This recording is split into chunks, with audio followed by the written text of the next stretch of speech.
All right, welcome everyone to this Q&A. Again, want to welcome everyone to this Q&A. Bunch of questions here to deal with, or a few questions to deal with from Tuesday's Q&A, which I didn't get to. But before I get there, hopefully I will get to them. I just right before the Q&A, so I had a conversation with somebody, which whatever, wasn't expecting to get a phone call, but whatever, got a phone call and got hammered. And it's want to just show, and I say this all the time, but fact is always greater than fiction. You can't make this stuff up. And how closed-minded, some people can be. We don't claim to be open-minded. We believe the Torah is true. God spoke to Moshe. Moshe passed it down. Right. So there are kashrus laws, there are Shabbos laws, there are modesty laws, laws about speech. There are things you can do and things you can't do. So a person's all flustered and all upset because they heard in some schools in Israel, they don't teach math or science. So my first question was, well, where'd you hear this from? It says, I heard it on TV. Well, that's already the first wrong place to go, but okay. Right, because we understand the media has biases for sure. So he said, how can it be? Such backwards people. They don't teach math or science. That's not true. I said 90% of the country teaches higher math. Right? It's mostly a secular country. So all the secular schools, they teach higher math. Geometry, calculus, whatever. Yeah, in Orthodox schools, in yeshivas, they get basic math. True. Till about their bar mitzvah or right before. They get math. They learn how to add, subtract, multiply, divide, word problems. They get basic math. They learn about science, to a certain extent. Could be, it shows niflos aboire, the greatness of God. And, you look at, the universe and how it works. Okay. Now, how much time should be taken for that? Right? Child, boy at the age of 11, 10 or 11's got to, start learning Mishnah, starts learning Gemara. That's going to be most of the time. That's the hardest thing to learn. So how are you going to fit in other things? The more modern places, they have a full secular curriculum. In ultra-Orthodox places, no. Right? So what did the person claim? I'm just going to repeat what the claim was. And the claim is you're all backwards. Right? Totally ignorance. Even better. Ignorance. Backwards. Worse than the Taliban. Right? You can't make this stuff worse than the Taliban. That's a little bit much. Okay. Right? But, so I said, okay, they're getting basic math. They're getting basic science. At a certain point, they won't. Well, that's wrong. Okay, let's analyze. Why is it wrong? What is the benefit? If you want to tell me Niflosa Boyre, say the greatness of God, how he runs the world, and he's in charge of nature, and he created all these things, very good. Right? Study a little bit about it. You say, okay, how much time? How much time? So that person has to study to be more intelligent. I don't know. Think you can be just intelligent without it, without knowing how all these things work. Can a person look into it? Yeah, you could. Can learn, but have a whole curriculum about it. You gotta take hours and hours, an hour a day, 5 hours a week from something else. Right. So I said, I have a degree. Okay, I have a degree in in history. So I studied all kinds of things. It don't matter. I learned how to write, write better. Okay. English composition has its place. Music appreciation, art appreciation, all these other things. I said, one of the biggest lies is having a degree means something. Plenty of people don't have degrees, can make money. So I said, if you're going to tell me it's going to help me make money and I need to study higher mathematics and calculus and all that, and it's going to put bread on the table, then you got an argument. But most degrees, you can't do anything with it anyway. You got to go further. You got to get at least a master's. one of the single biggest lies people brainwash with it. So I said, I know plenty of people making money, good money, without a degree. Without a degree. One of the biggest lies out there. And if you don't study this stuff, you'll be ignorant. That's a pretty strong statement. That's like saying, you're somebody's like mentally challenged because you don't know this. Because you didn't study art appreciation. Because you didn't study higher mathematics. You're worse than the Taliban. Really? All that money on a degree for something you can't even use? That even most of the information you don't even remember? Makes you a better person? I said, if it would make you a more moral person, it's going to help you in other ways spiritually, I could hear. But I don't think that's the case. You need it to be more intelligent, i.e., if you're religious, you're an idiot. And you're ignorant. Right? Then, so I said, you find me a better way to pass Judaism down to the next generation. Right? I said, all your synagogues, Reform, Conservative, they're all shutting down. And if they don't shut down now, they will eventually. And I said 80% intermarriage, they can't pass it down. Judaism will die. Well, I'm not going to break up my family because of intermarriage, but I agree it's bad. Okay. I said, find me a better solution. You want to call me Taliban? Okay. Find me a better solution. You don't have a better solution. 70, 80% intermarriage, it's over. It's over. And I said, all your synagogues are shutting down. But you know what? It's like, I didn't start this conversation. The person called, I answered. I didn't start this conversation. But at the end of the day, you're a fanatic. It's like talking to a missionary. Anyone ever dealt with a missionary? They tell you something, you answer them back, they don't have an answer. What do? Next topic. Because they're programmed. Okay, I'll ask you about this. You answer that, they'll ask you about something else, but they don't have answers. So I had this when I was in South America. Mormon came, asked me 3 questions. I answered, they didn't have answers. I said, I need answers. Go back to wherever you go back to. Whoever taught you, give me answers. You don't have answers? I don't have an obligation to listen. That's a leap of faith. That I throw my mind out. Total waste of time. You want to tell me? You don't have proof for anything. So when you don't have an answer, what do? What's the next best thing? Next topic. The person did the same exact thing. Gave him an answer, knocked him down. I said so, but that's fanatical. That did not answer the question. All your synagogues are dying. Judaism will not survive this way. You have a better solution? That your solution is not the right solution. I said, okay. Let's say it's not. You have a better solution? Judaism is going to survive? I agree intermarriage is wrong. Right? The person of older generation. I believe it's 100% wrong. Okay? And got a better solution? No. Not only that, they told me, which I didn't know. I have a relative who was of a different persuasion, let's say.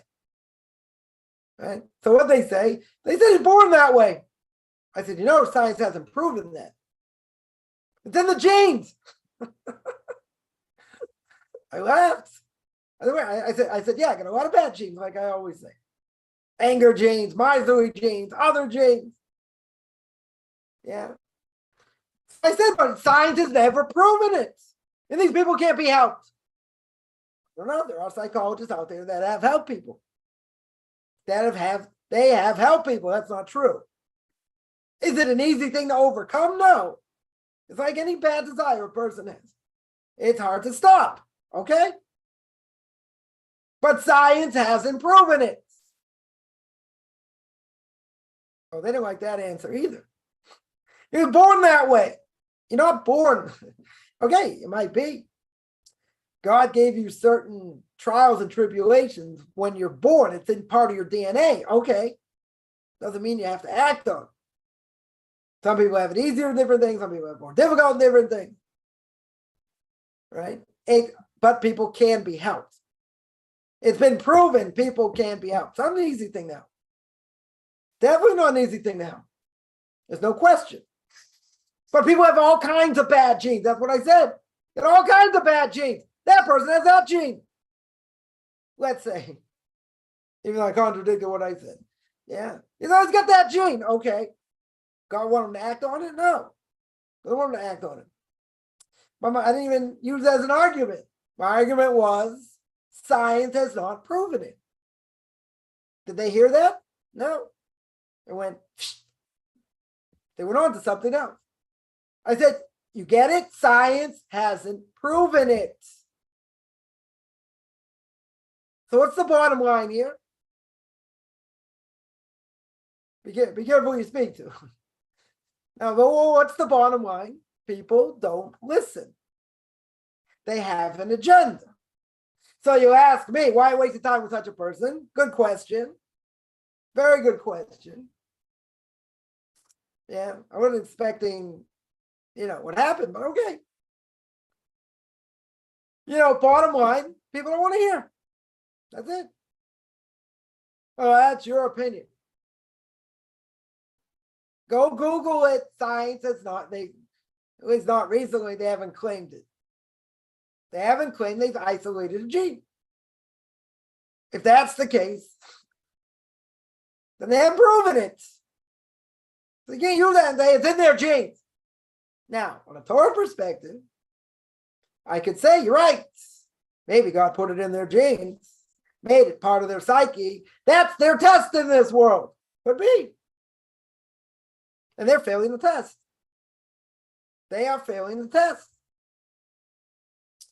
But we have all kinds of genes. We have all kinds of DNA that make us do crazy things or want us to do crazy things. Not things we do ourselves. Things we bring upon ourselves, I hear. That's worse.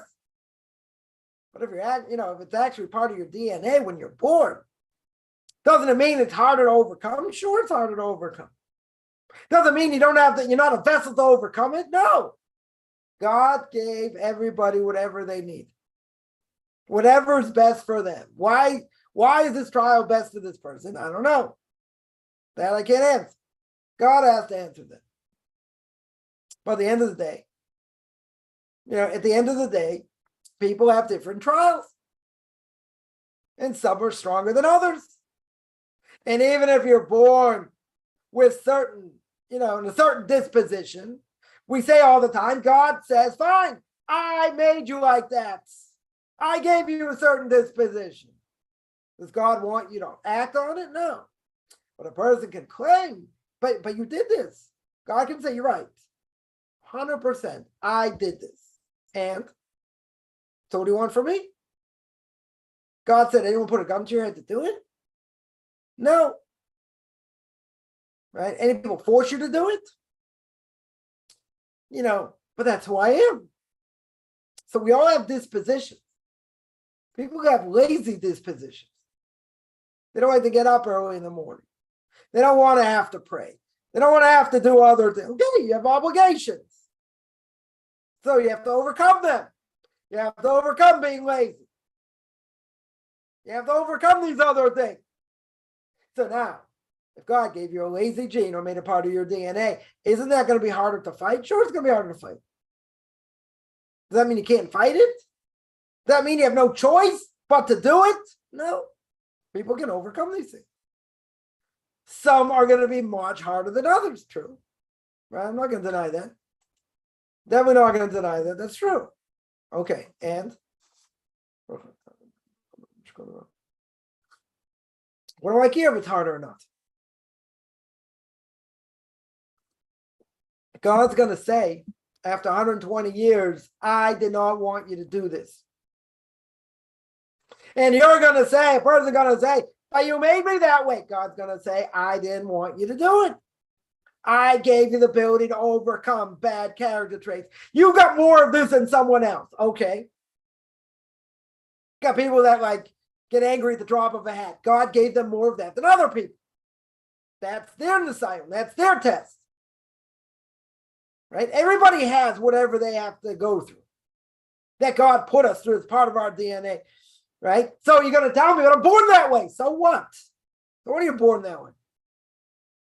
Right? And the other argument was, so we'll take it one step further. They say, you weren't brought up that way. Your parents weren't Taliban. Kind of funny, think about it. right? You're right. They didn't bring me up that way. 100% they didn't bring me up that way, right? Now, what are they trying to say? You're wrong. They're right. They have set your values. Other values weren't bad. No question. Definitely no question. When it comes to religion, it's a different thing. Spirituality is a different thing. Just because you weren't born that way, and so what? But that's not the way you were brought up. So what am I? What am I, Hindu? I'm stuck. I'm stuck in a certain class. I can never get out of it. That's Hinduism. That nothing to do with Judaism. What, I can't change? I can't decide to go to a different synagogue. I can't make an upgrade. Or maybe they think it's a downgrade, right? They're going to say you're a fanatic and you're part of the Taliban. Okay, right? We believe it's a major upgrade. Very good. Even if other people don't see it. So now what? So it was a stalemate. But I kept hammering the point. How does this help over here? How does me understanding calculus, which I took many years ago, how does that help me? Is that helping me get a job? Well, it might. How's it going to help me? As I majored in it, or I'm going to go into math or other things. It's not going to help me.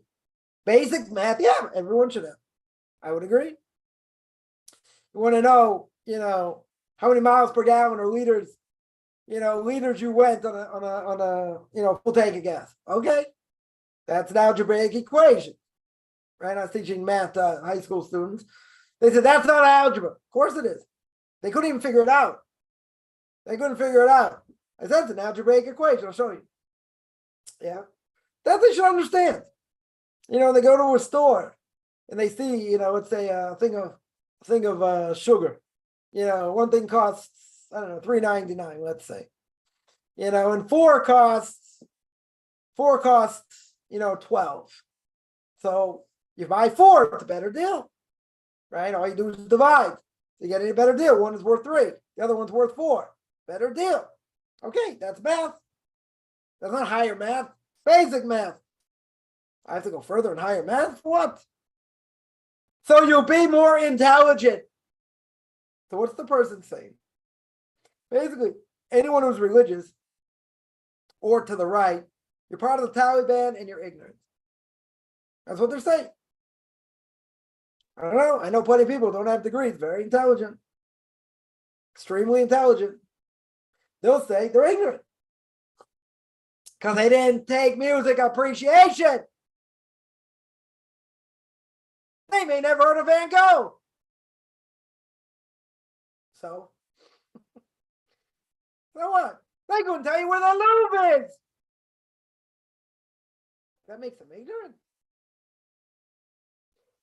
Or that makes them ignorant. How does that help a person? So I said, if you tell me these things are going to help them, make them more spiritual, draw themselves closer to God, because that's what the point of life is, then I hear. Then we can have a discussion. But if that's not the case, which this isn't the case at all, not even close, what are you arguing about? They just hate religion. But what's behind this? This is what I want to get at.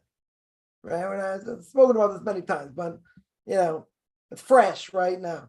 What's behind it? They're saying I hate it, it's fanatical, it's this and that. Most other Jews don't care. They don't care. You want to do what you want to do. Okay. Just don't tell me what to do. Don't shave my head. Don't close down my neighborhood on Shabbos. That's all they care about. They want to do whatever they want to do. So most Jews don't care. You got somebody now, 95 years old. This bugs the heck out of them. So that's good. Why is it good? Because it means they're alive. It means they got spunk. It means it bothers them. But why does it bother them? What's the smoke screen? The smoke screen is you're a fanatic. And I hate fanatics. Whether in Israel, whether in America, fanatics. You're total fanatics. Yeah, let's go a little bit deeper. What's behind it?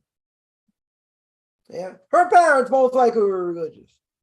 Certainly her grandparents were religious. When they came over, whenever they came over, whatever the story was. So either this outright rebellion, or you tell me you can do what you want, just be more moderate. So, the other question would be, okay, so what do you get rid of? Kashrus you knock off, modesty you knock off, right? That was another thing. Go to a separate beach. What's the problem? Go to a regular beach. What's the modesty? So why? They're wearing clothes. Have you been to the beach lately? What are they wearing? Nothing. I said, it's modesty. It's like, that's the most backwards thing I ever heard. Yeah? Yeah, you think you got problems. I had a good laugh. I got a few things in. Made them think. They got totally flustered. That was it. That was the end of the conversation. Sure, it'll come up again at some point. But anyway, they're saying you want to be Jewish, don't be a fanatic. What was my answer? What should the answer be? The answer is, whether you want to call a fanatic or not, it doesn't matter. Find me a better way Judaism survive. I said, if you don't keep Torah mitzvahs, Judaism doesn't survive. That's it. Either you look like me, another Orthodox Jew, or that's it. Doesn't work otherwise. There's nothing else that works. In any way. Right? In any way. A mind-boggling thing. Some people would say, I'm just as Jewish as you. You're just crazy. You're just crazy. Yeah. So they're not even saying that. They just think it's too fanatical. Other people would say, I'm just as Jewish. Even though you may not think so. You may think other things. So I always say, if your mother's Jewish, then you're Jewish. What you do things to make yourself not Jewish. I.e., desecrate Shabbos in public, intermarry, other things. Yeah. So I would say, first of all, you got to be careful, careful who you speak to. But, the person who wanted an event said, this is crazy. So I said, why is it so crazy? Because they have to be educated. They are educated. Right? Even in the biggest yeshivas in the world, they study math to a certain grade. Basic math they have. Why do they need more than that? They need to know about a sine curve and about a cone and how it works. And for what? How does that help them in life? Doesn't. No purpose. You got to know it prior. Who's making that decision? Society says it's important. It's got no value. We hold it has no value in general. There's no value. But you have to be more educated. You got to be more intelligent. You study this, you're intelligent. You study this backward stuff, you're not intelligent. You're ignorant, you're like the Taliban. That's the equation. That is exactly the equation. Okay, so I'm in good with the Taliban. We're all in good with the Taliban. But they didn't have any answers. They had no answers. And I said twice, science has not proven that gene. It has not proven it at all. But what was the answer? It's like a missionary. Well, that's the way they were born. There's an answer? No. They don't want to hear the answer, right? You hope a little bit of propaganda sort of sinks in, right? But most other Jews, they don't care about it. They'll say, yeah, you're a fanatic, but it doesn't bother them. Right? Right? So either it bothers this person because they think we're so far off and totally lost and want us to be normal, out of love, not out of hatred or whatever. Right? At the same time, whether to them Judaism survives or not, even though they're more traditional, they'll say, yeah, intermarriage is a problem. Intermarriage is a serious problem, but it is what it is. And just because someone intermarried doesn't say you don't go to the wedding, doesn't say you don't make them part of the family. Yeah, there are a few different opinions on the topic. Right? One very serious opinion is once they do that, they're out. How can you go? How can you say it's okay? Okay, you don't have to say it's okay, but you have to go. Why don't I have to go? It goes against everything we stand for. I have to go. Other people, they respect it. Oh, you don't do this because it's based on principle. Oh, we respect that, within reason. So when it comes to religion, they don't respect it. They don't respect it because they think it's backwards. They think it's ignorant. They think it's being brainwashed. Right? So you're right. They have an agenda. Absolutely, they have an agenda. So It's like you're talking like this. I try to get in at least a few things just to make the person think. I said, having a degree doesn't mean you make money from it. Know plenty of people, don't have degrees. They're making good money, and nothing to do with having a degree. People will say you have to have a degree. Okay, that's what they're saying. It's in the top 5 of biggest lies in the world, right? A secular world, like this person swore by, of course. Everybody has a degree. You can't be backwards in ignorance. Okay. And that's what they think. But you know what? Someone who learns in yeshiva for years, then they go out to the workforce, they're much better prepared than other people how to analyze things. Because that's all they've been doing their whole life. Analyzing words, analyzing opinions, what they agree on, disagree on, what they said, what they didn't say. How does it come out? What are repercussions? People know how to think. They've learned how to think because they sat and they learned and they learned and they analyzed and analyzed. Makes them much more qualified than other people. But they won't give any credibility. But people say it. Even in the secular world, they're impressed. They get a degree in a small amount of time or whatever they're going to do, and they're impressed how they look at things, because sometimes you also have to think out of the box and how to try and answer something, whatever. Sometimes things are not as straightforward. That teaches you how to think, nothing else. It teaches you how to analyze, much better. But anyway, just wanted to flush that out.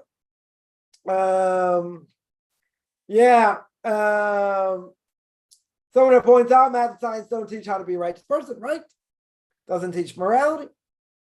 And there are people out there, you take someone like Bertrand Russell, taught ethics, was totally unethical, right? I should use that as an example. Oh yeah, should go to a school where someone teaches ethics are totally unethical. Well, that's wrong.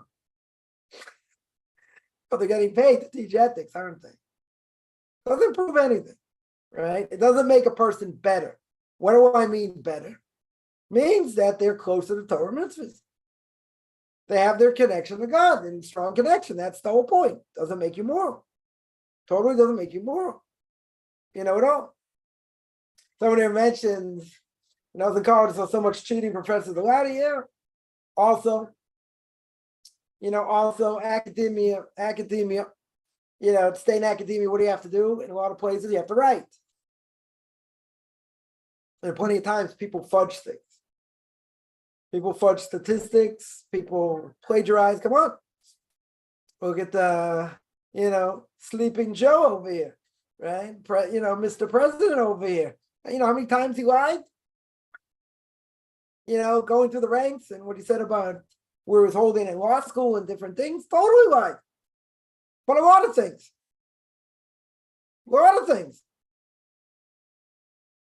See where he ends up with this, with this investigation of what's going on with the son. But, that's what people do. So where's the integrity? These people are supposed to have, high IQs. Where's the integrity? Where's the integrity? Sure. Would it surprise me? Would it surprise me in, very intelligent people, what do you call it? Cheating and different things? Sure. Would not surprise me at all.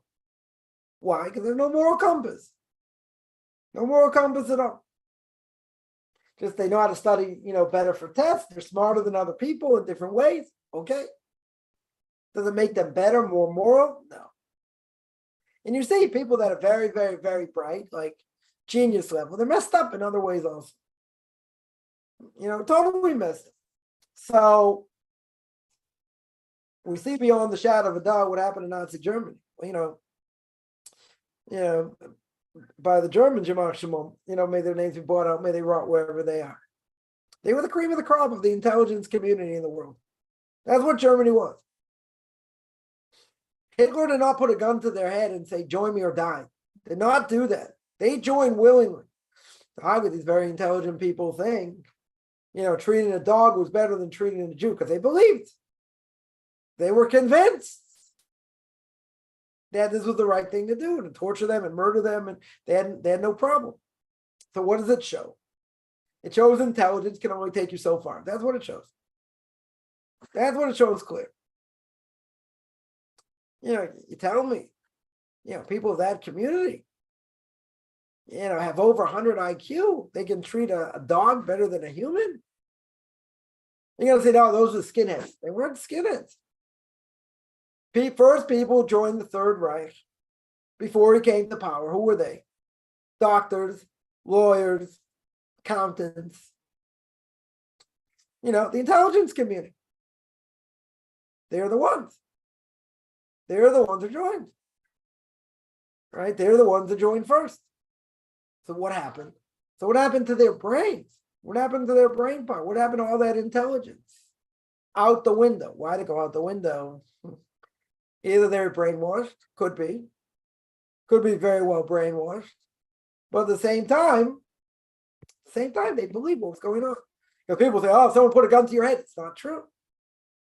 The Harvard chair of Holocaust studies, I forget what his name is, I don't know if he's still there, wrote a book called Hitler's Willing Executioner, 600-page book, showing beyond the shadow of a doubt that was not that he had people help them that joined the Third Reich and all that because they believed it was right.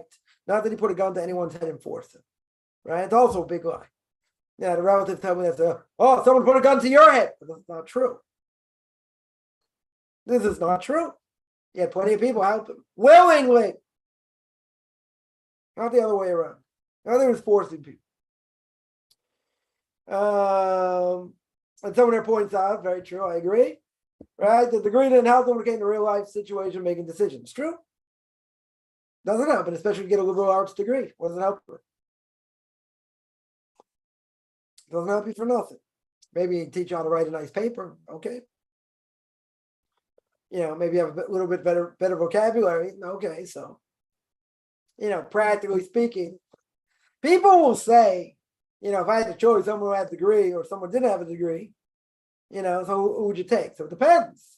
The person has great, better life experience. It may take the person like that instead of the person that has a degree. But in general, people will say, come on, you need a degree. It's a lie. It's a huge lie. Big one. Again, I'll put it in the top 5. I think it's in the top 5 of biggest lies ever created. Someone here,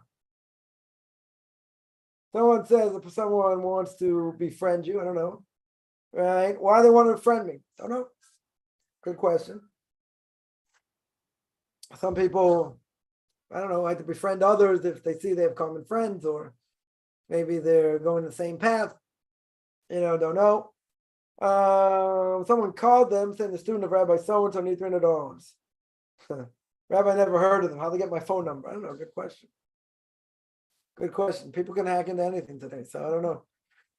I don't know how people get people's phone numbers, but yeah, you got to be very careful.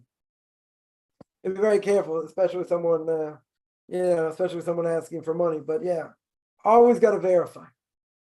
Always have to verify who the person is. And they have to have credentials. As I said, I learned under so-and-so. Yeah, find out. It's true. Find out they're going through this situation or not, if the person really knows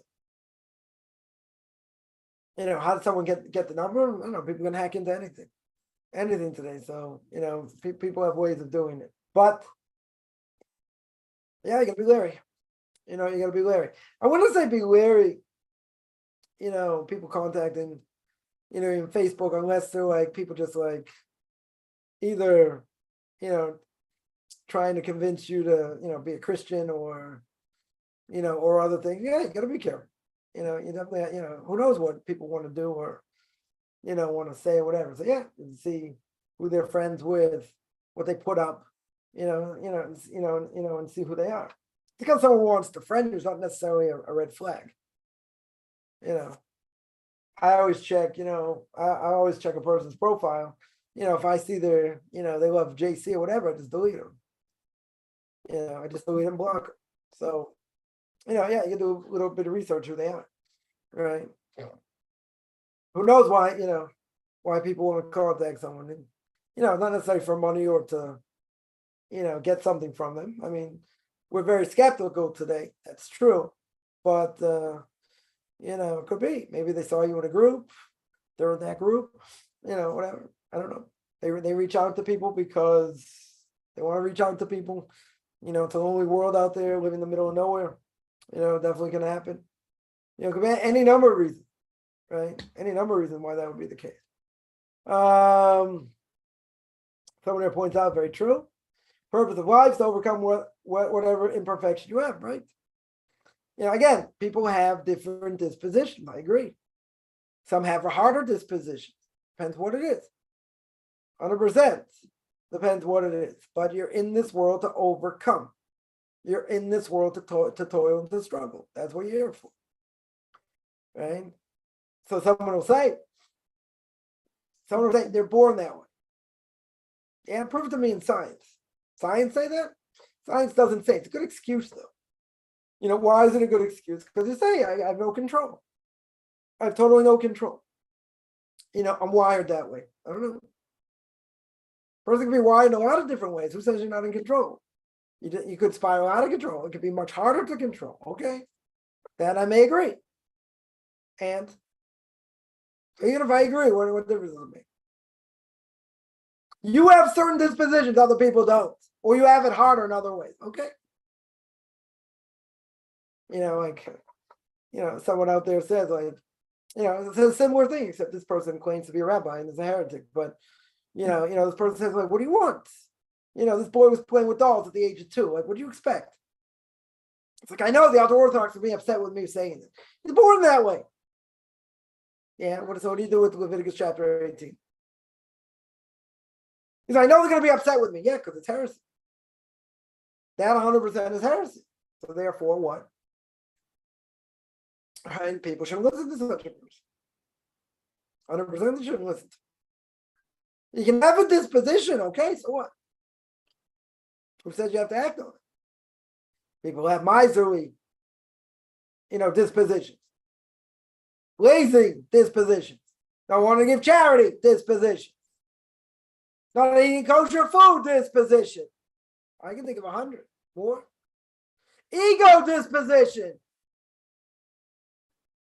God's gonna say, but I want you to work on that. But you had me pampered in this. What do you want? I had an ego. It's not my fault. I'm a victim of circumstance. Not my fault. Why is it your fault? Who said you to act on it? Everyone has what to work on. Right? I would say it's a hard thing to work on. I would agree. It's not a normal thing. If you would ask most transgender and gay people on either side, what would they tell you? They would rather be straight. They would rather be straight. Heard this from a number of people. They would rather be straight. This is who they are. They can't change. Okay. So they're admitting it's not normal, but they can't change. They wish they could be normal. Okay. But doesn't mean it can't necessarily be fixed. It's a hard thing. I agree, but no one's incurable per se. Yeah, unpopular thing to say. You're gonna say, "Well, it's schizophrenic, and this happened, that happened." Yeah, a person go through a lot of trauma and different things. Now, again, medication can't help, and other things can't help. Yeah, so it could be. It's gonna be very hard, if not impossible, to fix. There are only certain things you can do. Okay. Right, someone's born mentally challenged, depending how mentally challenged, that you can't fix. That nothing can fix. It's a question of development, where they're holding. Okay. But when it comes to, mental health, again, I'm not a psychologist, so you can take this with a grain of salt. I think people can be helped. They see the bigger picture in a major way. That's not going to be the only thing. But I think being able to see the bigger picture is huge. Knowing how the world works and how things interact. Okay. A person may have chemical imbalance. You may have to deal with that and all kinds of other things. That's true. Right? That may very well be true at the same time. Yeah. It doesn't mean a person's totally hopeless. It could be. It could look hopeless. It could look really, really hard. Okay.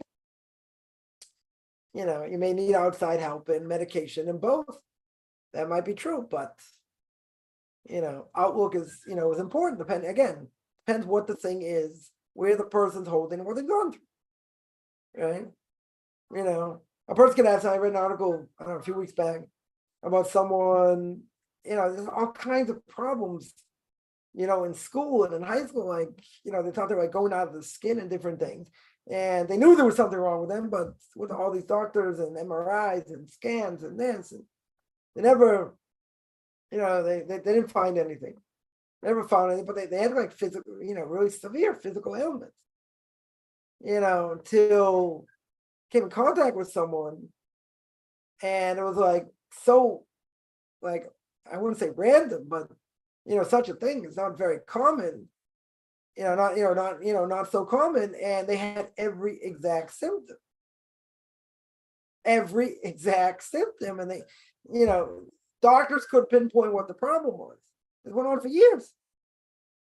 It affected them scholastically, affected them in other ways, physically. Once they finally came to what the thing was, took years. Because this thing was, can be any number of things at the same time. And they didn't think it would be something like this. But it can be like disguised with the same symptoms, similar symptoms, until they finally pinpointed it. And then they were able to take care of it. Now the person has, quote unquote, a normal life. They will get married and have kids and, whatever. But for years, they were physically impaired. Called physical impairment in many ways. Till they finally figured out what it was. So something like that, okay, affected them mentally also, but they couldn't find the problem.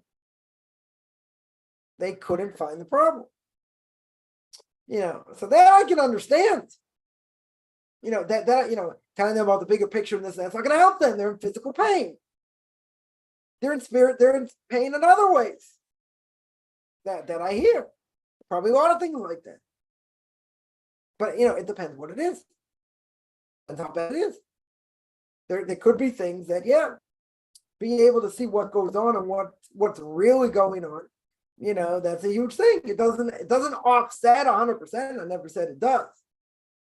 I said it can offset a lot, but for certain things it won't, because that's not going to offset a chemical imbalance and a person becoming manic. That's not going to help, because they're not in the right mind because of other things going on.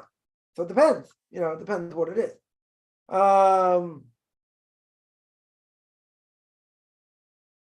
Somebody mentions those Nazi thinking doctors were in Ellis Island starting in the 30s. Yeah. And mentioned my class on the Holocaust that the a lot of Nazis that the Americans took, let them live in America because they wanted to pick their brains for knowledge, scientific knowledge and other things. Rather they have them than the Russians get them, or anyone else get them. Which, so what happened to morality? It's like a lesser of two evils. We know what they did was wrong. Yeah. The fact that they killed so many Jews and this and that and how they did it was totally wrong. And this and that. They gave new lives. They absolutely gave them new lives. That's the problem. That's the problem morally. But they're going to say it was for the greater good. What was the greater good? What was the greater good? Using their brains. Using their brains to help them get a tactical advantage in science and other things. That's been proven. And they wanted the information rather to go to, any enemies, i.e. like the Russians. They should have that information on them. So they wouldn't have them in their country no matter what they did. What happened to integrity? It doesn't matter. It's not about integrity. It's about what's best for me. It's about what's best for the country. That's what they did. That's what they did. Someone asks, and he goes to Ramban. Yeah, the letter the Ramban Nachmanides wrote. Says another person is more wise or wealthy than you, you must show him respect. It's applying to any situation.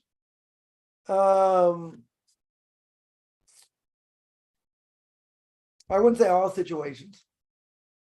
I think there is what to be said. Someone has a higher level of intelligence, wisdom, or something like that. Yeah, respect what they know. Well, what if they're the most disgusting people and they have the biggest egos? Respect, this is where you get into a problem, because respecting knowledge doesn't mean does it mean I respect the person? There are plenty of people that have, that are geniuses, math, science, other things. And these people are way off, way out there. Totally way out there. Even with all their innovations and different things. They're loony in other ways. And certainly they go against what the Torah says.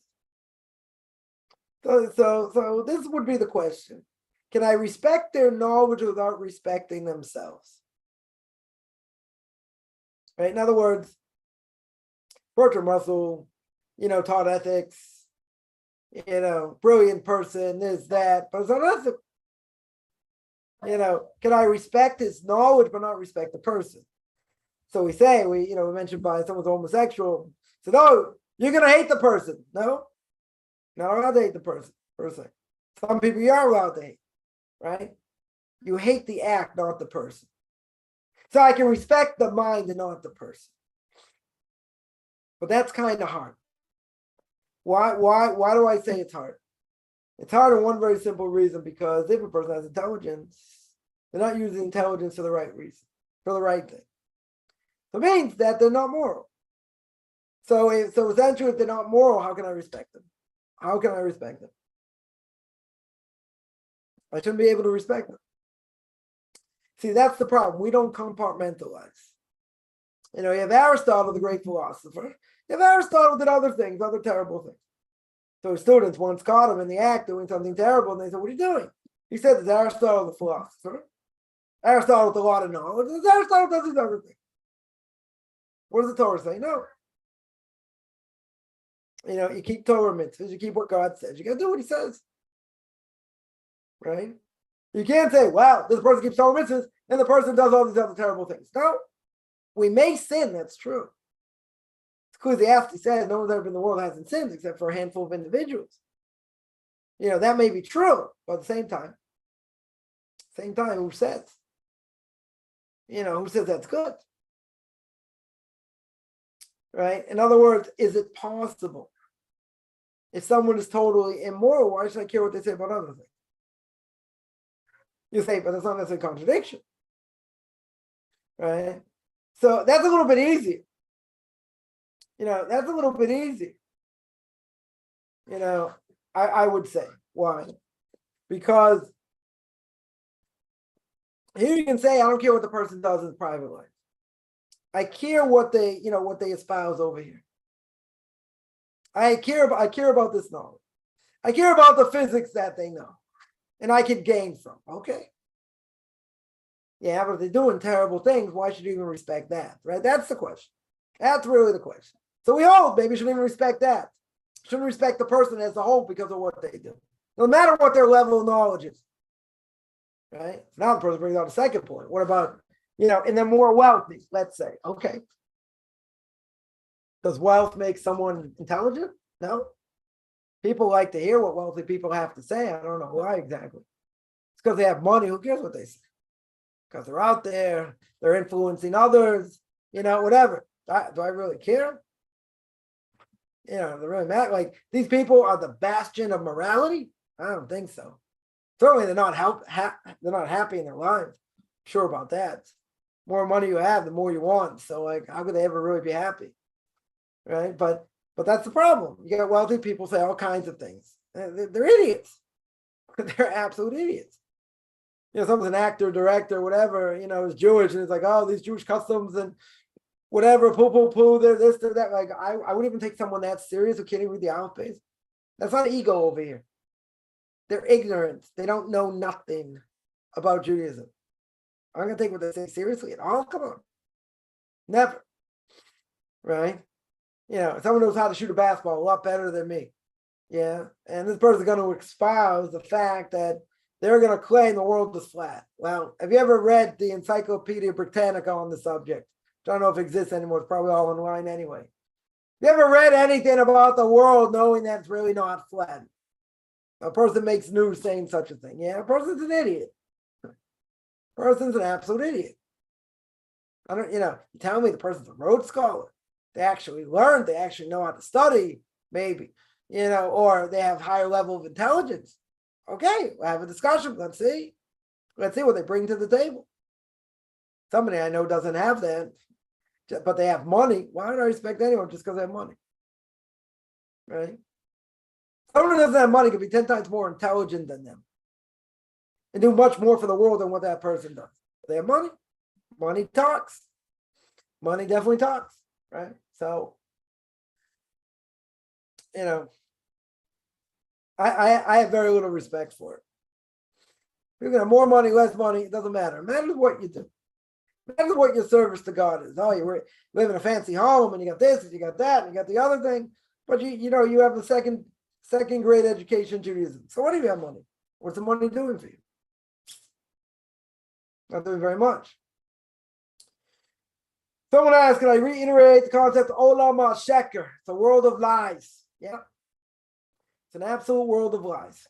This world is an illusion. What we look at, we don't know what we're seeing. Yeah, seeing all kinds of crazy things. Two people can look at the same thing and see two totally different things. I was going to write a book about people who came back to Judaism. I interviewed someone who became religious in their mid-30s. I asked them, how'd you become religious? What happened? They said, that's not the question. Question is, I had siblings. I saw the same thing as them. Why didn't they change? So that's the question, right? So people see what they want to see. So I told somebody twice, science hasn't proven the fact that there's a gene that causes homosexuality, and they'll never find it, but science hasn't proven it. They just kept coming back. Yeah, it's an illusion. They don't want to hear that. They don't want to hear you're liable for your own actions. You got to take responsibility. Who wants to hear that? Nobody wants to hear that. Yeah, it's a world of fantasy. People can look at things in a totally different way because they have an agenda. So this is what we call Lamad Shikra. It's a world of lies. 100%. 100%. So, how can that be? Very simple. People see what they want to see. The Gemara says clear, if you want to go in the right way, God will help you. If you don't want to go in the wrong way, God will not stop you. God says, let us go down and see what's going on in Sodom. Who's we? Right? The English are like that. The English, we. The way over here. Yeah. Who's he talking about? Why is he talking in plural? So Rashi says on the spot, because someone can make a mistake. First of all, showing God's humility, he's talking to the higher courts. Talking to the heavenly courts. God doesn't have to talk to the heavenly courts. He can just make his own decisions. Shows God's humility. Another explanation is, let us see what's going on. Per person can make the mistake and think there are two gods. Let us see what's going on. Two gods. Right? More than one God. So what do I see? Person can make a mistake. Does God want a person to make a mistake? Nope.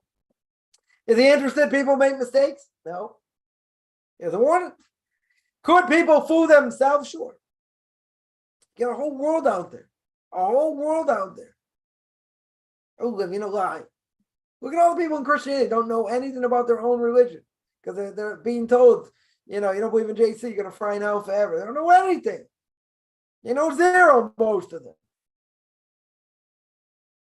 Yeah, so also living in fantasy. But I'm only talking about religious people, secular people. So I had somebody 95 years old actually thinking a little bit, nobody else cares. Why don't they care? They don't care. They want to do whatever they want to do and they want to justify it. It doesn't matter. Totally doesn't matter. Fantasy sells. That's what sells us. Everything fake in the world. Come on, the movie just came out about Barbie. Yeah, totally all the wrong values. All the wrong values. And how much is it sold?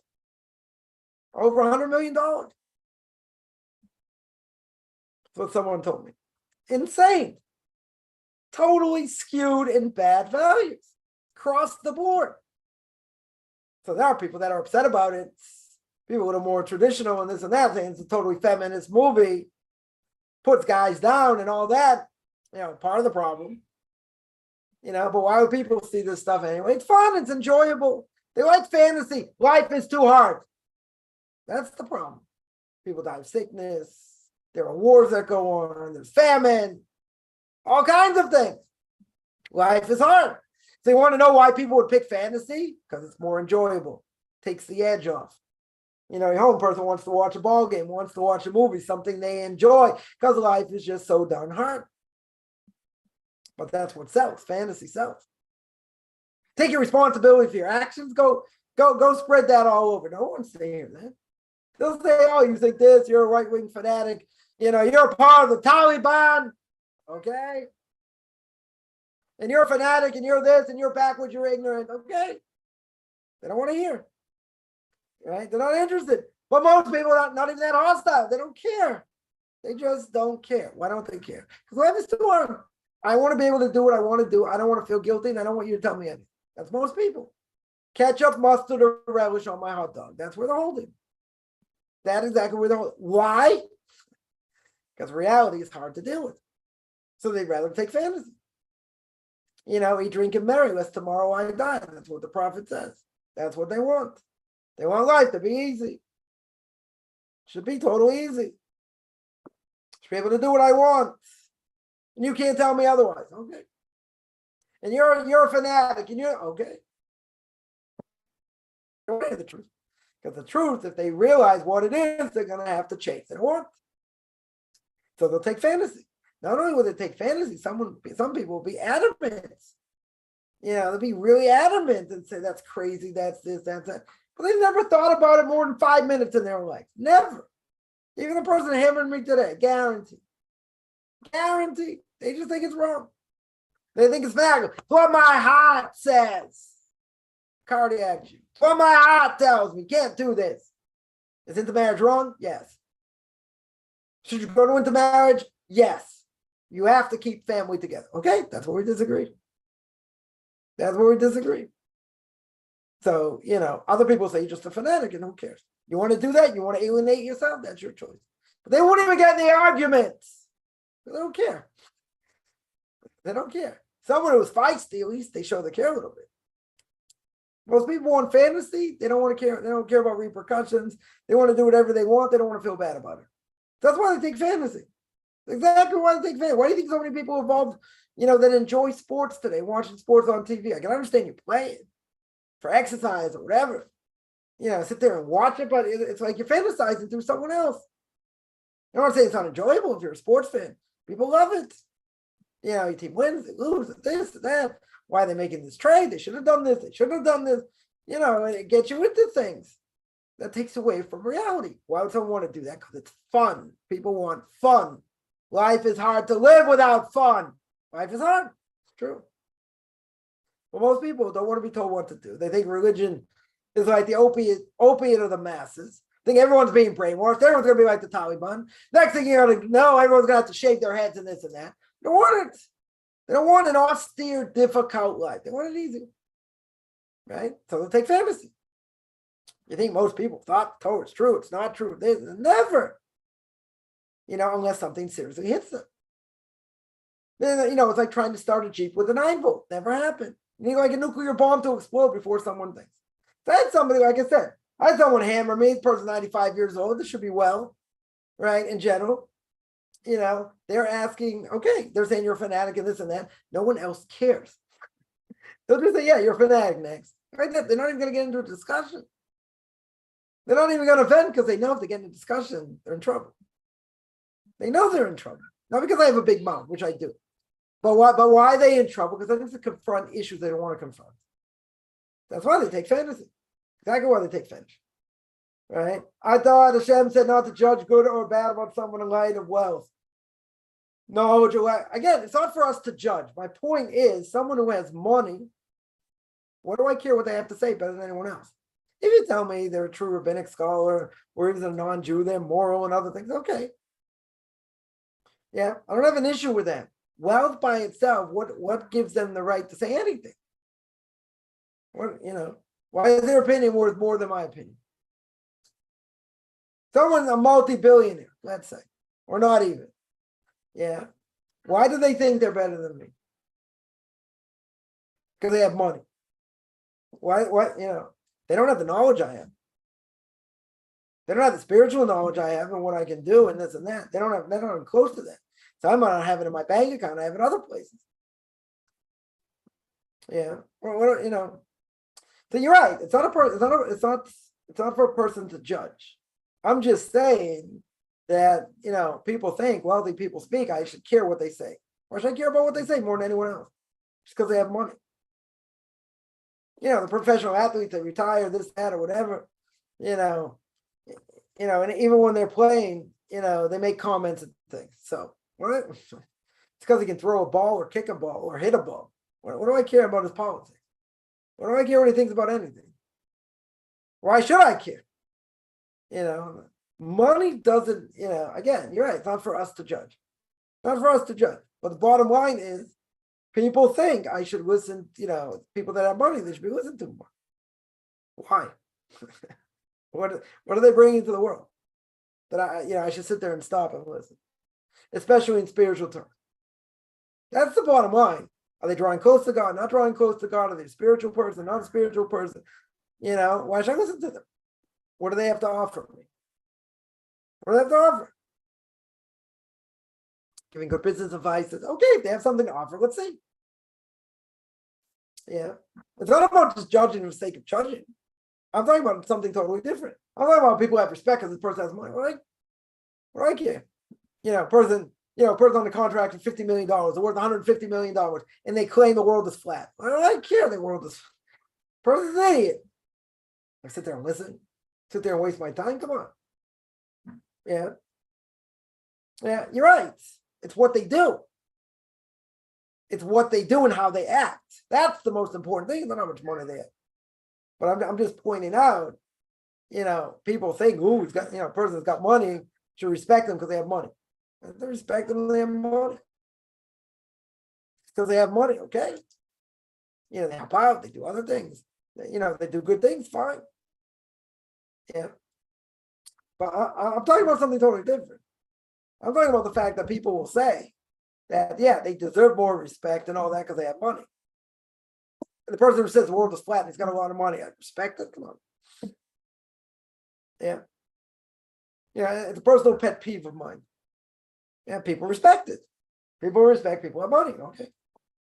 Either want something out of them or not, but if they say crazy things, why don't they respect them? Just because they can hit a ball. I care about the politics. Right? We care about what people do. That's what we care about. Are they going in God's ways or not going in God's ways? Well, they have money or not. Right? But I'm talking about something totally different. People respect the fact they have money. So what do I care if they have money or not? They have a lot of money, they have less money. What's the difference? Well, why do I have to take what they say seriously? I'm gonna take this actor seriously. He doesn't know anything about Judaism. Why am I gonna take him seriously? He just got money. He just got money. So on. If he says something good, he says something true.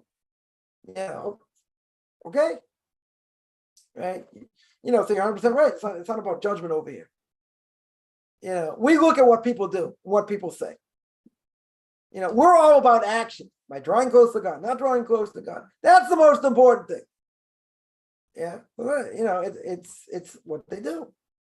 So you can say, but you can't judge someone unless you've been in their shoes and this and that. That's true. If someone speaks Lashon Hara and they do other things that are bad and they go against what they're supposed to do, that's a different issue.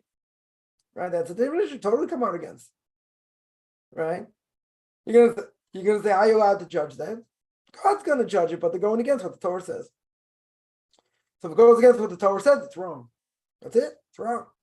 It's not about judgment over here. What they're doing is wrong. Right? It doesn't really matter. Someone stole for higher purpose. Right? How's God going to look at that? We call it a Avera Lishma. Someone did for the sake of heaven. They stole for whatever reason. Yeah, for the sake of heaven. Someone's going to say, what do I care? They stole. What's the difference? Yeah, if they stole, doesn't matter. Family was starving. You don't understand. They hadn't eaten in 3 days. The person's not going to miss it anyway, blah, blah, blah. Ends don't justify the means over here. We're going to say, you're guilty. You stole. This is what you have to do. We can feel bad about the circumstances. Yeah, true. But at the end of the day, did they steal or they didn't steal? If they stole, they're guilty. Right? If they stole, they're guilty. Right? They don't look so happy. How can they do this when they don't have Torah? You really think they look happy? They may look happy, quote unquote. They got problems also. People who got plenty of money also have problems. They got plenty of problems. Yeah, money doesn't bring happiness.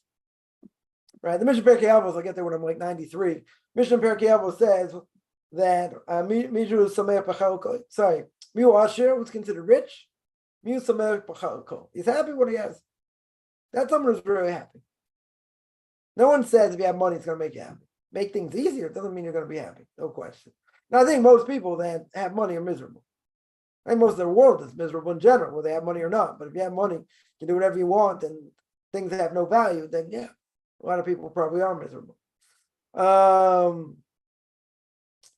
Right, someone here mentions respect them in regards to the source of their wealth. In other words, about the lawyer, poor lawyer. Again, you can respect them as both being human beings. It doesn't matter how they got their wealth. Well, they inherited it, they worked hard for it. Wealth doesn't make the person. What makes the person, don't forget, is what they do. And what they think. Right? Is it in line with Torah or it's not? That's the bottom line. That's the most important thing, is what they do. Well, I don't care how they got their wealth. I don't care. As long as they didn't steal it. Right? But if they got their wealth in legal means, okay. Right? They got their Smith Barney. Everyone see the Smith Barney, commercial. We got money the old fashioned way. We earned it, right? Okay, so you earned it or you inherited it or whatever. Say you didn't work for it, okay. So people look down on that because they inherited it, fine. But at the end of the day, it's a question of what they do. Do they help others with their wealth? Are they egotistical? Let's say. A lot of things, but it matters what they do. It really doesn't matter how they got their wealth. Again, as long as they didn't steal it. But if they got it in a legal way, it doesn't matter. What matters is what they do with it and how they act and how they treat others. That's the most important. Right? That's the most important thing to keep in mind. Someone here mentions poor lawyer will fight harder than a prominent lawyer. Yeah, could be. It could be. Conspiracy against the Jewish people. That's true. See this whole LGBTQ evolution, right? Yeah, there are a lot of theories. There are a lot of things out there that, like, you can't even make up this stuff. It's I think a sick and perverted way to try and convince the world this is a legitimate thing and trying to teach kids that they're not who they think they are. That's a perverted way of doing it. And they think, it's open-minded and people, they have a lot of power and different things. And yeah, they're ramming down everyone's throat. Imagine if the right wing tried to do that. The left wing has their agenda. The left-wing media, they take things out, they don't, all kinds of things they lie about, or they, got this whole thing coming up now, with the Bidens. We're not getting into politics here, right? But they knew all this stuff before the election. They buried it, right? Now they're admitting they buried it. Yeah, the truth comes out eventually. Yeah, so now it's a much bigger issue. I mean, the left is still saying doesn't matter. He spoke to a few people on a phone call. That doesn't mean anything. We'll see. We'll see where it all goes. But the left wing has a huge agenda. You say the right wing does also. Okay, we're more in line with the right, than with the left. But I mean, lies sell. Lies absolutely sell. And they'll do anything to make something into a lie. They don't care. No integrity. No integrity at all. And everything going on here with the, all these demonstrations and this and that. What's their goal? Yeah, they'll say it's about justice and all that, but what's their real goal? They think we're going to go, the right's going to go too far and not going to be democracy anymore, but what's their real goal? To get rid of the government. That's their goal. That's what they want. They want to uproot the government. That's the way they're doing it. But everyone agrees they don't have a constitution, which is true. And the judicial system is a crock. It's a crock. You got them perpetuating themselves. How can you have a Supreme Court, have a whole bunch of cronies saying we're going to make the next Supreme Court, and they're the only ones that have a vote on it, and they have a right, to take down every vote in the Knesset or anywhere else. But who says they have a right to do that? That's usurping their powers way too much. Everyone agrees with that. They just think the right's going to take it too far. But what's their end goal?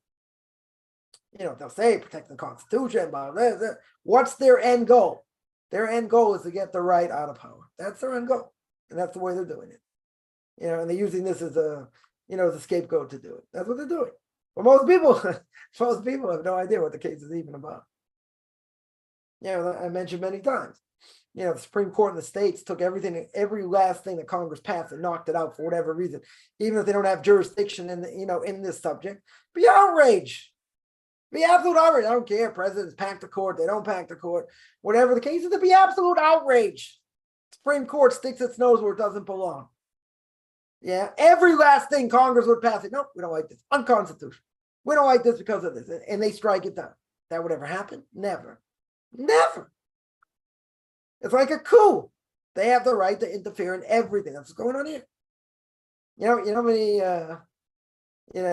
I saw an article recently saying how many cases the Supreme Court in America see a year. He said about 150. 150 cases they deal with on a yearly basis. Right? How many in Israel? 10 times the amount. Over 1,000. 1,000. Like over 1,100. That's insane. It's a huge amount. And things they have no jurisdiction on, things they don't know anything about. You don't think it has to be changed? Everyone agrees it has to be changed. But they want to go further. So they want to say we're doing this, we're going to do that, we're going to do the other thing. Not true. They want to balance. Supreme Court cannot stick its nose where it doesn't belong. And they do that all the time. Bottom line. Yeah. So what are people protesting about? They want to overthrow the government. That's what they want. They want the government out in the worst way. That's what's going on. Is wealth a blessing and a curse? Yeah, it could be. I would say in most cases probably a curse. Why? Because the more money you have, the more you have an obligation to help people. If you don't use it for the right person, it could be a curse. Absolute curse. I saw I brought down some, I don't remember where, that one in 1,000 wealthy people go to Gan Eden, go to paradise. Why 1 in 1,000? Because you want to hold on to your money, you don't want to help others. Wealth is a test. Poverty is a test. But if a person has it, they don't want to help others. They say, I earned this money, I got this money, you work hard for it, why should I help you? You're just going to suck me dry. Why should I help you? Wealth is a big test, yeah? Poverty is also a test. Also a big test. Right? No question. It can be a blessing, but I think more times probably a curse. In many ways. That is best advice. If you're rich, life's cinch, and if you're broke, you're a joke. Yeah. People don't have money or struggle. People aren't asking them their opinions. It's ironic. Just because someone has money, what do I care what they say? It's it depends again what people say and what they do. Shouldn't matter, how they use the wealth or not, the blessing or a curse. No, there's a major difference here. If a person has money, why did God give them money? Now, could it be God gave them money, take them out of this world? Maybe. Just to give them more, and they won't help others, and and they'll die, and they'll not have a portion of the world to come. Right? Why? But if someone has wealth, it's a test.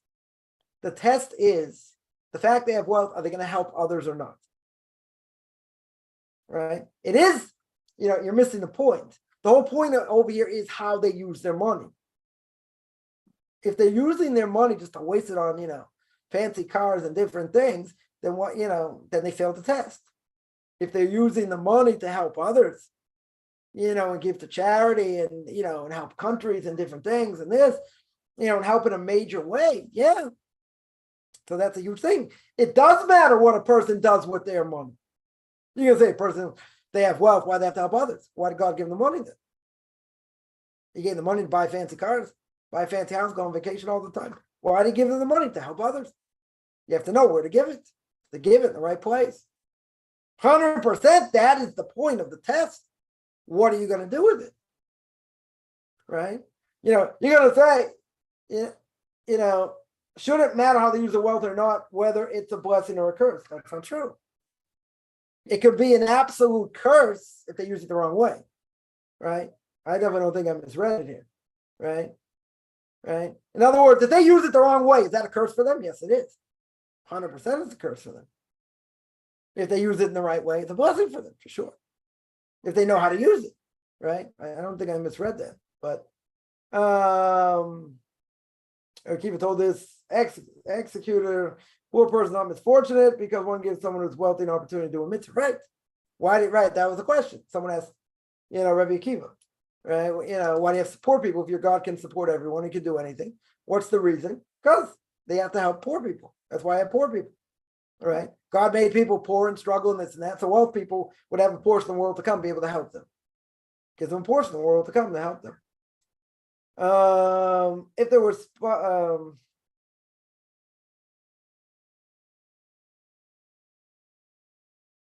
if a person had sparks, they were descendants, the food consumed by people without reciting a blessing. Yeah, does that affect? And someone's reincarnated. Yeah, reincarnated into an apple. And someone ate the apple, didn't make a blessing, didn't give them their tikkun to get fixed up. Yeah, I don't know exactly how this works. I would say that, yeah, if someone makes a blessing, very good, and help them. Right, give them their tikkun and help them get fixed up. And if they didn't make a blessing, I think it's a non-Jew doesn't have to make a blessing.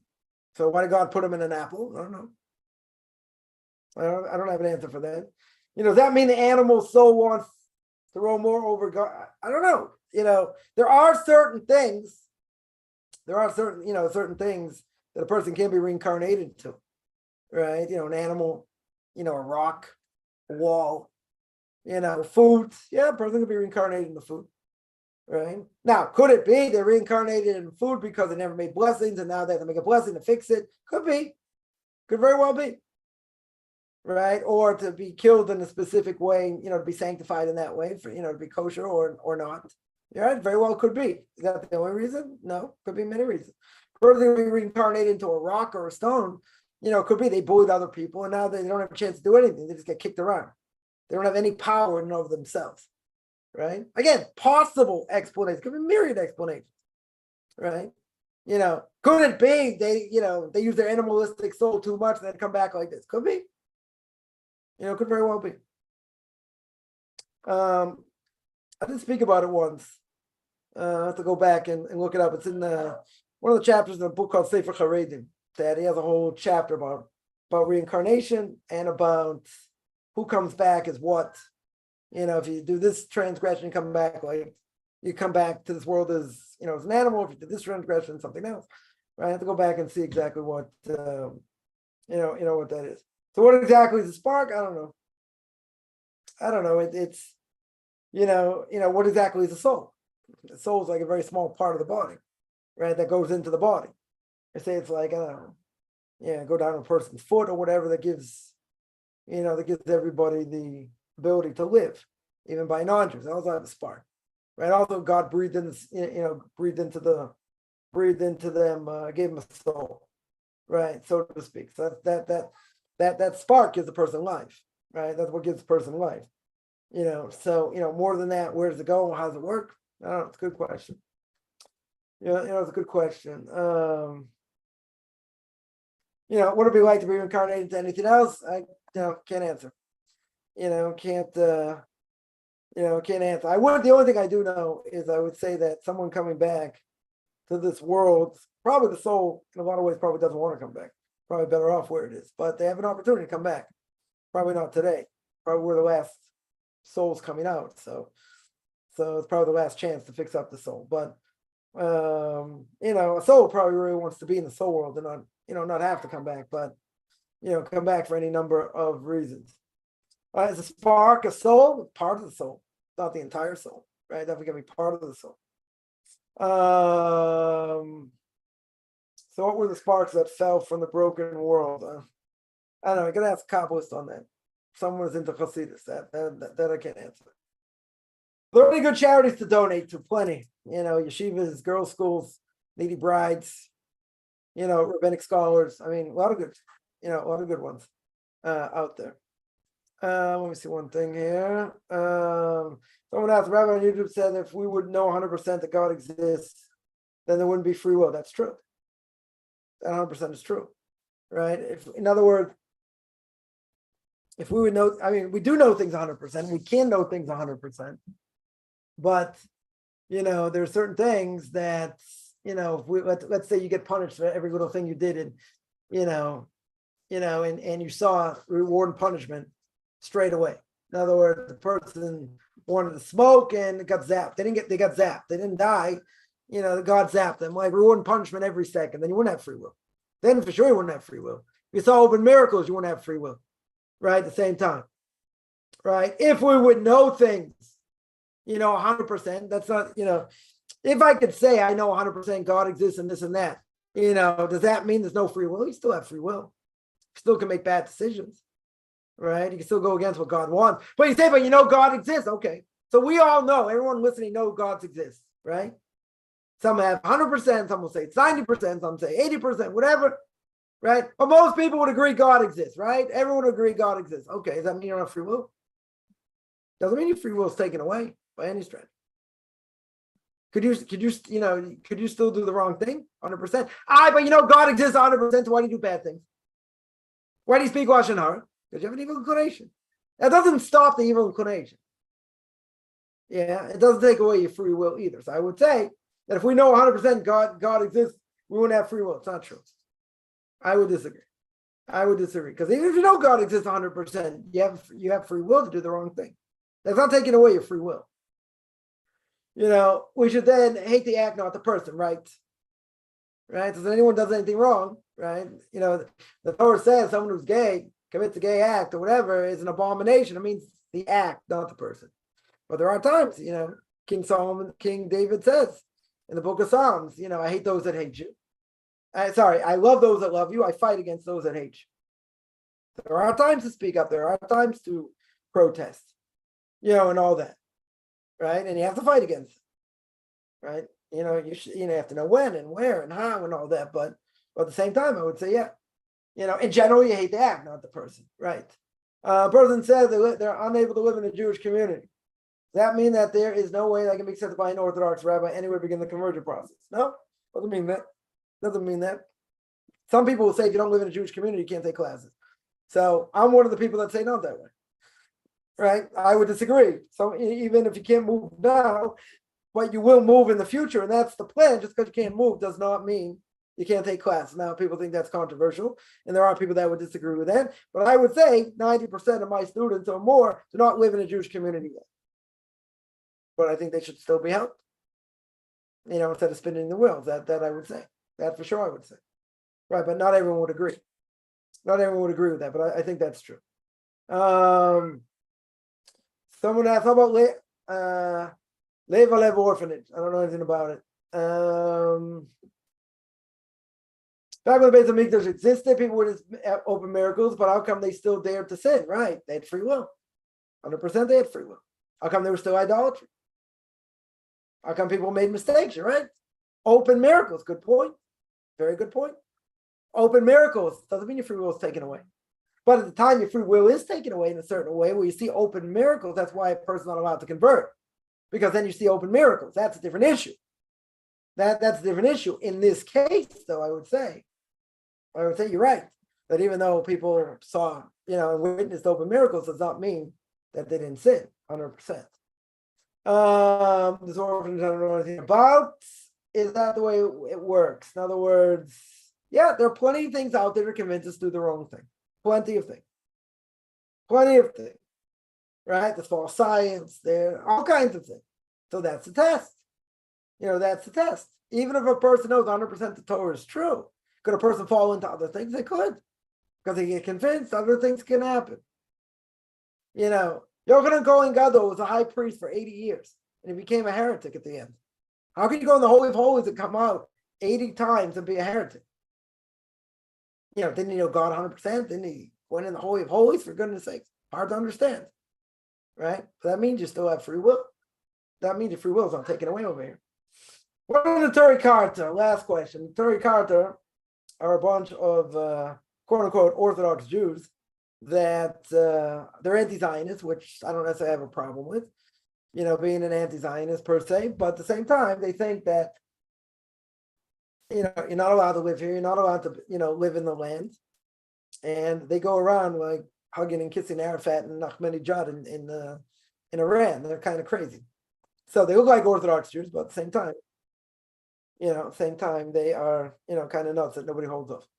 Why do they love the Arabs, and why do they think it's bad that Jews live here? Because they don't believe Jews should live here, right? Not only they don't believe Jews should live here, they're against the state.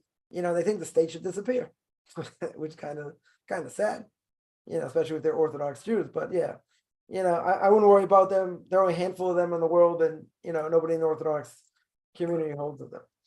Yeah, I'm gonna stop here. I just every Tuesday and Thursday, 10 o'clock Eastern time, 5 o'clock Israel time. Anyone has any questions, find me on Facebook at Michael Chaim Kaufman, Beyond Orthodox Conversion to Judaism. Beyond Orthodox Conversion to Judaism on YouTube. There I have videos on the Torah portion of the week, ethics of our fathers, controversial issues, Book of Leviticus, all kinds of things over there. And anyone who wants to send me an email, rabbichaimkaufman@gmail.com, RBBICHAIMCOFFMAN@gmail.com, which have a good beginning of the day, middle of the day, end of the day, depending where you are.